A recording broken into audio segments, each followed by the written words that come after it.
whatever. But it was just interesting that, Venus and Mercury were both retrograde at the same time in Capricorn. Venus, for a very extended period of time, 40 days, has been retrograde in Capricorn.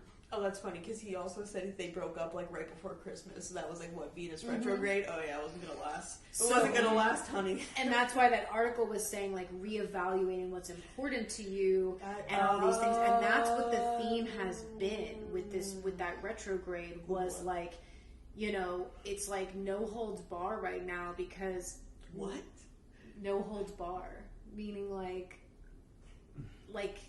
I can't describe it. I have to agree. Full speed ahead. Is that a Florida thing, or is that an older generation? Do you say that? I've never heard that. Holds barred, meaning I've never heard that saying before in my entire life. It means with no restrictions on the kinds of holds that are used. What's it called? What's it again? With no restrictions. No is free of restrictions or hampering. What's the phrase? No holds barred. No holds bar? No holds barred. No holds barred. What?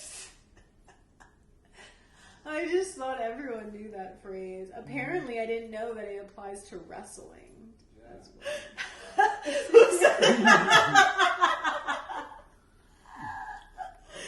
Dude, what? I'd never heard that before. Yeah, free of restrictions. So, I don't even remember what I was saying.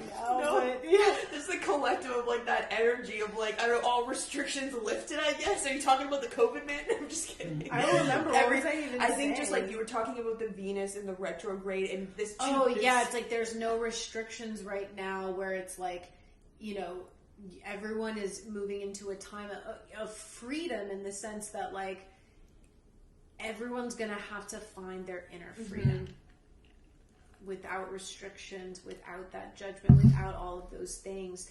And it's, a lot of people have had issues with their relationships or their abundance or their money or their families or whatever it is, especially over the past 2 months, or their jobs, because if you aren't truly valuing yourself and you're also not you're not doing the things you actually love to do and not putting your focus on where your heart is.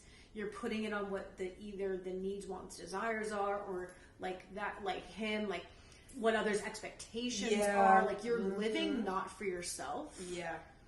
It's deep. It's got to get rough because that's what this retrograde was about, was what do you really value? Cutting out the bullshit of why are we focusing on shit that doesn't matter? What's really important to us as individuals and as a collective? And is it this bullshit? Is it the bullshit that we've just been wasting time on? Or is are people going to start getting real and being the issue is that everybody is addicted to 3D. That's why you're not happy. That's why your job sucks. That's why your relationships suck. That's why you don't enjoy where you live. That's why you can't find abundance. That's just what it comes down to. And for many of you, we had to go through the tests and the trials first because humanity's going to go through it next. That's the only reason why we've all kind of gotten hit with that. All of those things, the worst. And seemingly the collective hasn't gotten hit with it yet because now they're going to.